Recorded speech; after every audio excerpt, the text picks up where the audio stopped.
Саламатсыздарбы, урматтуу замандаштар, кутман күнүңүздөр менен. Бүгүн өткөн көрсөтүүлөрүбүздүн биринде биз адамдын тагдыры, адамдын жашоосу, адамдын ден соолугу деги эле кандай өңүттө, кандай болгондо, аң сезими кандай болгондо жакшы болот, анан же болбосо жаман болот деген илимий негизде айтып бергенмин. Анан ошондой эле ошол учурларда адамдын клеткасы кандай иштейт, кандай иштейт, кээ бир клеткалар өчөт, кээ бир клеткалар күбөт, баягы фотондордун негизинде деп айтып берген. Мына ошол айткандарымды бүгүн илимий негизде, илимий изилдөөлөргө катышкан адамдардын мисалында айтып бергим келип атат. Мисалы, адамдын акыл аң сезими 5%, ал эми көмүскөдөгү аң сезим 95% иштерин илимпоздор эче эле аныкташкан. Мына ошол 95% менен иштеген аң сезим биздин келечек программалардын жыйындысы болот экен. Биздин тагдырыбызды, биздин келечегибизди, биздин ден соолугубузду аныктайт экен да. Мына ошон өткөн кылымдын 70-жылдарында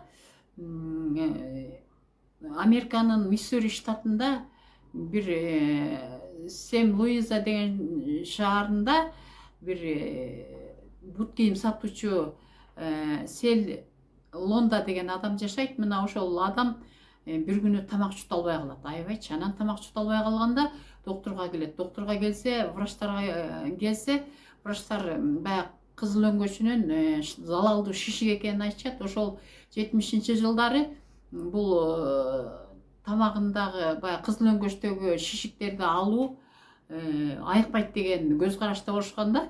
Анан шишиктерди алуу. Анан эмени Лондон айтат врачтар эме деп: сен операция жасасаң дагы өмүрүң узарышы мүмкүн деп. Анан операция жасалат. Операция жасагандан кийин баягы биринчи күндөрү Лонда аябай жакшы айыгат, жакшы болуп чыгат, анан эле начарлай баштайт.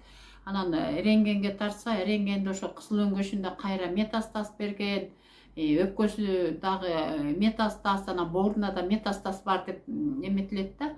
Анан аялы баягыларды уккандан кийин аялы баягы Лондон алып алып, өзүнө 300 километр жакын жердеги аралыктагы төркүндөрүнө барып, эмне болсо да ушул жактан өмүрүнүн акырында чейин жардам берели, ушул жакта болоюн деген ой менен ошол жерге барат. Анан барганда ошол жергиликтүү жергиликтүү шаардын поликлиникасына келип, анан Лондон жаткырышат. Ошол учурда врач болбойт. Анан медсестра кабыл алып жаткырат. Ошондо 2-3 күндөн кийин Медор деген врач келет. Келип, ушундай кызыл өңгөчүнөн дагы, өпкөсүнөн дагы, анан боорунан дагы ушундай метастаз берген киши келип жатты дейт. Анан врач келип көргөндө тиги киши аябай арыктап, мындай өлүк тишаны кирип, ушундай жаман болгонун көрөт да. Анан Медор да ойлойт да: бунун жашоосу аз калган экен деп. Жана 70-жылдары ушу залалдуу шишикти айыктыра албайт деген, анан именно ошо жана кызыл өңгөчтөгү ооруну айыктыра албайт деген ишеним бар экен да. Анан бирок тиги Лонда кичине жакшы боло баштайт. Анан бир күнү Медордон, врачтан жардам сурайт. Жардам сурап, ушундай бергиниң, мага уруксат бергиниң, мага ушундай жардам бергиниң, бир аз жашаганга мен ошону аткарып алайын дейт. Мен эмне колуман келет, эмне жардам берем деп врач сураса, мен эми ушу Рождествону аялым менен, анан аялымдын туугандары менен чогуу өткөрүшүм керек. Ошого чейин мен өмүрүмдү сактап бер деп айтат да. Анан Медор макул болуп, эми мындай оор абалга учурасаңыз келип турасыз да деген ой менен, анан тиги Рождестводон эмеге жиберет, Лондону Медор. Анан врач жиберет. Анан 2 күндөн кийин эле тиги аялы алып келип больницага жаткырат. Баягы больницадан жакшы болуп чыккан Лонда аябай кебетеси кетип, ушундай жаман болуп, ушундай оор акыбалга келип калат да. Анан бул эмне болду, жакшы болуп кетпеди беле, мунун кызыл өңгөчүндө, анан метастаз боорунда, анан өпкөсүндө эмес беле, бул өлөт экен деп Медор ойлойт да. Анан эле баягы келгенден 2 күнү түнчүндө Лонда кайтыш болуп калат. Анан өпкөсүн, анан ичин ачкан учурда кызыл өңгөчүндө эч кандай патология болбойт, өпкөсүндө болсо пневмониядан калган тактар болот. Эме боорунун сол жагында кичинекей эле бир жаңы эме метастаз, кичинекей эмеси көлөм кичинекей рактын белгилерин табат да, анан таң калат. Бул эмне болду? Кызыл өңгөчү да таптаза экен деп көрсө, баягы биринчи тарткан кызыл өңгөчүн эмеге рентгенге тартып, анан метастаз болду деп тартканда туура эмес тартышкан болот. Анан бирок врачы тиги эменин снимокты көрүп алып, мунун өлөт турбайбы деп ойлойт, чын дилинен ойлойт. Анын тиги жакшы бирке экинчи поликлиникага келгенде мурунку снимогун көрүп алып, тиги медорудай ойлойт, бул өлөт турбайбы депчи. Анан ошентип анан тиги эмеси Лонда өзү да ойлойт да, мен өлөт турбайымбы деп, ошол үчөө өлөт турбайымбы деген ойдон улам, анан түнчүндө өлөт деп жыйынтык чыгарышат экен да, ошо изилдегендер. Эми бул жерден ошол ишин ачканда кызыл өңгөчтө эч кандай метастаз жок, өпкөсүндө эч кандай метастаз жок болгону тиги пневмониядан калган тактар экен. Анан боорунун сол жагында кичинекей эме бар экен, метастаз бар экен. Анан мындан өлбөйт болчу дейт. Бул кийин ошо изилдегендер айтат, бул деген ушу ойдон өлдү дейт да. Себеби туура эмес снимоктон тиги биринчи врачы да өлөт деп ойлогон, өзү да өлөм деп ойлогон, тиги экинчи жерге врачка келгенде да өлдү деп, өлөт бул ушул оору менен деп тиги снимок менен ойлогон дейт да. Мындан эмнени айтууга болот? Мына жакында эле окумуштуулар табышты.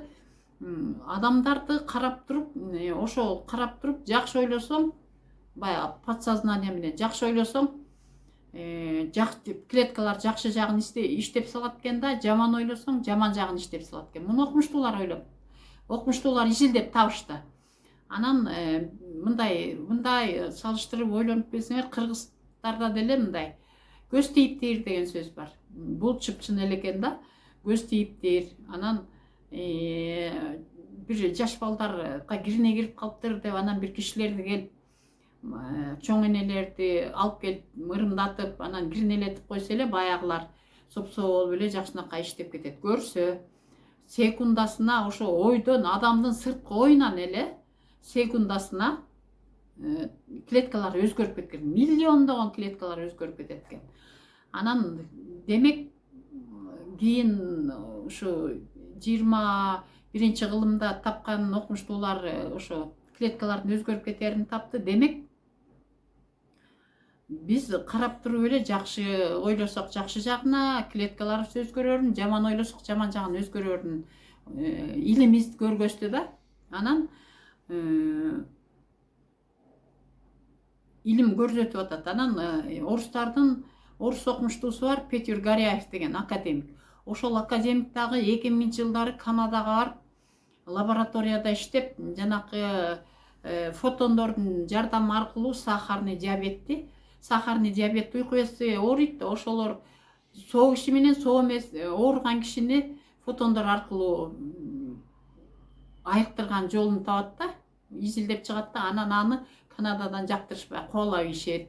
Анан келип эмеден, Россиядан 2-3 жолу окумуштуулардын составын түзүп, ушундай группа түзөт, бирок 2-3 тең түздүрбөй эметип салышат, кайра жоюп салышат баягы эмени билгенден кийинчи, максатты билгенден кийин. Анан акырында анан өсүнчө менчик ачкандан кийин бат эле Горяев өлүп калат. Бирок мунун өлгөнү да мындай табышмак деп айтышат да. Анан эмне үчүн деген суроо туулат да. Эмне үчүн дегенде айтышат экен, мисалы үчүн медицина жактырбайт муну депчи. Себеби баягы фотондор, жөнөкөй ошо кванттык фотон, жарык клеткалар, таза клеткалар менен эле айыгып алса адам, дары сатылбай калат экен, врачтар көрбөй калат экен. Анан ошон үчүн муну куугунтукташты деген версия бар да. Анан мында мен эмнени айткым келип атат? Демек, анан дагы кыргыздарда садаға бер, садаға бер, садаға бер эле дей берет. Анан садаға мындай көп кишиге түшүнүксүз болчу. Анан садаға бергенин оң колун көрсө, оң колун бергенде сол колун көрбөсүн, сол колун бергенде оң колун көрбөсүн дейт да. Анан оң көзүн көргөндө сол көзүн көрбөсүн, сол көзүн көргөндө оң көзүн көрбөсүн дейт. Исламда ушинтип айтат да. Анан көбүнчө мен таң кала берчүмүн да, кантип эле ушу садага бергенде эле иш оңолсун, анан тигинсин көрсө, адам баягы кыйналып турганда жардам алган киши, тиги киши ушунчалык жүрөгү менен батасын берип, ыраазычылыгын айтат экен, ошондо тигил берген кишинин клеткасы өзгөрүп кетет экен да, жакшы жагыначы. Анан жакшы жагына өзгөрүп кеткенден кийин, мисалы үчүн мен ошо садага бергенин билип калса, тигил айтат экен, ай бул мурда деген мындай жашачу, анан баласы өкмөттө иштейт, анан жейт, анан тигинтет да, эми эле жетишип калыптыр, анан тигинтип калыптыр, анан мынтип калыптыр дейт экен дагы, бул эми менин оюм да, дейт экен дагы, анан клеткаларын өзгөртүп салат экен да, жаман жагын. Ошон үчүн исламда оң колун бергенде сол колун көрбөсүн, сол колун бергенде оң колун көрбөсүн деп айтат экен. Анан ал эми экинчи мисал болсо, дагы ушу плацебо жөнүндө да, плацебо деген бул мындай эчтекеси жок эле бир пустушка, мындай пустушка деп айтылат, эми пустушка мындай эчтеке жок эле нерсени жеп алып эле айыгып аткан кишилер болот да деп изилдешет да. Ушу плацебонун эмесин таасирин дагы органдарга, адамдын клеткаларына, ден соолугуна ушу плацебонун дагы таасирин изилдешкен да. Анан муну дагы ошо 52 жыл экен, 52 жылы өткөн кылымдын 52 жылдары бир жергиликтүү Америкада бир жергиликтүү газетага Мырза Райт деген эме чыгат да, макала чыгат. Анан анда бир Райт деген киши жөнүндө жазат да. Ал Райт деген киши дагы ушу онкология менен ооруп калат. Анан бирок анын лимфа узулдары ооруп калат да. Колтугунда чоң без болот, эмесинде тамагында чоң без болот. Анан бул мындай жакында тиги жашоо менен кош айтышат деген эле пикирде болушат. Анан ошол учурда жылкынын канынан жасалган кербизион деген дарыны сыноо болуп аткан болот да. Анан анда жаңы мындай жакында кайтыш болуучуларга эмес, тиги жашоосу 3-4 ай калгандарга сыноо болуп атканда, анан тиги Райт врачынан суранып атып, анан ошол эмеге катышат. Тиги улам сурана берип, анан катышат. Анан катышып 4-күн алат. 4-күн баягы кербиз жаңы дары да, эми бул изилдөө болуп аткан. Анан ошол дарыны алгат. Дарыны алгандан кийин 1-күн эле баягы Райт аябай айыгып эле, баягы эмелери кичирейип аябай. Анан бир жума алат ал дарынычы. Анан бир жума алып, бирок врачтар баягы изилдөө жүргүзгөндө баягы плацебода дарычы. Ошону эметиш үчүн жөн эле эмени жанагы физраствор сая беришет 5 күн. Анан 1-күнү баягы аябай тура албай жаткан Райт укмуштуудай күлүп, башкача болуп өзгөрүп, медсестралар тамашалап, сейилдеп эле ошентип калат. Бир жумадан кийин таптакыр эме жок, тиги шишиктер жок. Анан эмеге чыгат, тиги үйүнө чыгат. Анан ошентип 2 ай жүрөт, аябай жакшы жүрөт, баягы оорулары кармабайт. Анан бир күн эле газетадан окуп калат, ушинтип тиги кербизион дарысын ушундай медицина алданды депчи. Анан врачка келет, ушундай кербизион деген дары эме турбайбы деп, шишиктер кайра чыгат 2 айдан кийинчи. Анан тиги врач айтат, бул плацебодон айыккан турбайбы, өзүн-өзү мындай ушу дары алып атам деп айыккан турбайбы деп. Анан врач айтат тиги эмеге Райтка, бул деген бузулган дарыны туура эмес алып алыптырбыз, биз азыр бузулбаганын саяйын сизге депчи. Анан бузулбаган саяйын деп, анан дагы бир жума жөн эле физрастворду, жөн эле суу саят да, физрастворду алат. Анан баягы риска эметилет, тиги Райт айыгып эле эмелери, тиги шишиктери жок эле жыргап калат да. Анан эмеге чыгат, үйүнө чыгат, анан айыгып чыгат. Анан деп врач билет, плацебо, ушу плацебо айыктырганчы. Анан эле бир күнү жергиликтүү газетага тиги эме чыгат, макала чыгат. Макаласын окуса, ушундай алдамчылар сот жообуна тартылды.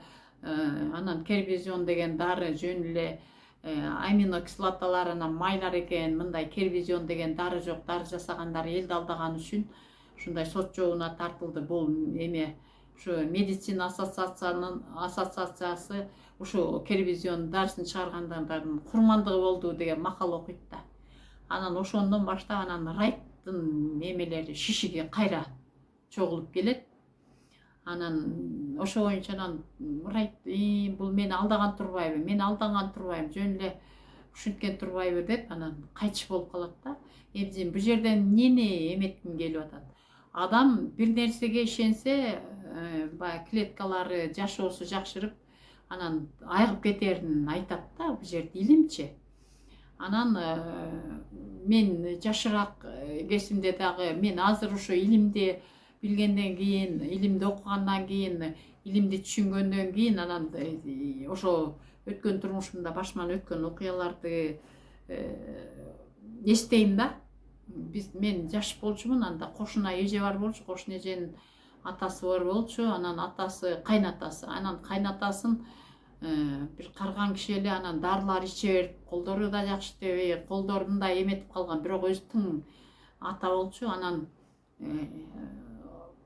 2 пакет ошо кошуна эженикине барганда көрүп калчумун, 2 пакет дарысы бар эле, анан пенсиясынын көбү эле ошо дарыга кетсе керек. Анан бир күнү барсам эле тиги ой бир жаңы келиним мактап атат, ой бир жаңы дары алып келиптир, анан жаңы дарыны ичтим, анан жаңы дарыны ичсем тим эле бронхити да бар болчу ал кишинин. Анан ушундай айыгып калдым дейт. Анан ал кандай дары экен десем эле алып келип көрсөтсө, кадимки эле аскарбинка же витамин экен. Анан тиги эже мени карап койду деп унчукпа дегендей кылыпчы. Анан жакшы дары экен деп кетип калдым. Анан эжеден сурап атпайм, эже бул эмес, ой эми көрүнгөн дарыны жакшы турса деле иче берип бүт эле эме терс таасир болуп атат. Анан бардым дагы ойлонуп, анан аскарбинка алып келдим. Анан ошону ичкенден бери атам аябай жакшы болуп калды деп. Анан ошо киши өмүрүнүн акырына чейин ошо бир 80ден өтө жашады, өмүрүнүн акырына чейин аскарбинканы дары деп ичип, анан ошо айыкты да, айыгып жүрдү да. Анан мен ал кезде көп деле түшүнбөй эле ушун болот экен, анан кызыктай анан деп эле жүрсүм, көрсө плацебо экен да болчу. Тигилди ата ошо ишенген үчүн айыгыптыр. Мен аны азыр түшүнүп атам да. Анан 62 жылдары япондук окумуштуулар дагы изилдөө жасашат. Изилдөө жасашканда уулу садиктеги бала бакчадагы балдарга жасайт. Анан балдарды 2 бөлүп алат дагы, анан уулу чөптүн эмесин балдардын бир жерине сүйкөшөт, аллергия болот да. Анан балдар аллергия болгондо балдар митет. Бул деген уулу чөп эмес, бул деген сакура деген чөп, сакуранын чөбү. Бул эчтеке болбойсуңар дейт. Ал эми экинчи балдарга алып барып бул деген сакуранын чөбүн чыгышат дагы, анан сакураны аябай денелерине, колдоруна шыбап, анан бул деген тиги уулу чөп деп айтышат. Берки аллергия кылбаган уулу чөп десе, уулу чөп деп анан байкашат. Байкашса баягы буу чөптү сүйкөгөн балдардын колдору эчтеке аллергия болбойт да. Такыр аллергия болбойт. Анан аллергия болбойт. Анан тиги жана сакураны сүйкөп, бул уулу чөп, бул аябай уулу. Эми буларыңар аллергия болот деген балдардын колу бүт аллергия болот. Ошондо илимде жаңы ачылыш болду дейт да. Бул плацебо, ишеним адамды айыктырат депчи. Анан мен бүгүн сиздерге ушу эмени айткым келди да. Тиги өткөндөгү жакшы маанай ушу эмени айыктырат, адамды айыктырат дегенди тактап айткым келди. Урматтуу көрөрмандар, мен фактылар менен жогорудагы өткөндөгү жакшы маанай кайсы убактарда жакшы болот, ошолор жөнүндө айтып бердим. Мисалдар менен айтып бердим. Эми кийинки көрсөтүүлөрдө болсо ушул мээнин кандай иштеши жөнүндө, мээ кандай болгондо кандай болот, ритуалдарды кайсы убакта жасаш керек, анан андан кийин медитация, андан кийин могу ушул мезгилде 21 кылымда ретрит жасагандарды кандай айткандары жөнүндө бир мисалдар менен ошо Жо Диспензанын ретриттерине мисалдар жөнүндө айтып бермекчимин. Кайрадан көрүшкөнчө сак саламатта туруңуздар.